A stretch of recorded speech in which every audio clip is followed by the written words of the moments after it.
大家好，今次睇一個舊廚房翻新。翻新之前呢，油煙喉露晒出嚟啦，雜物比較多。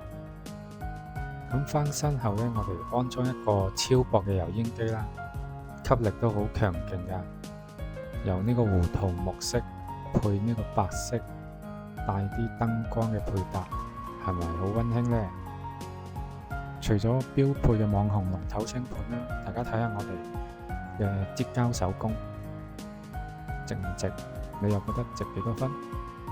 雪櫃位我哋特登預高少少，方便屋主將來換新雪櫃可以揀個高身啲嘅。星盤上高我哋預留咗一個開放格放微波爐。呢部機雖然薄薄地，但係佢仲有個揮手開關嘅功能。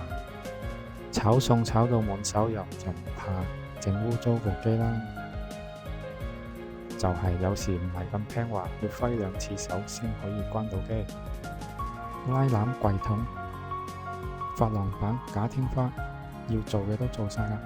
至於珐琅板有啲咩功用，大家請參考我另外一個影片啦。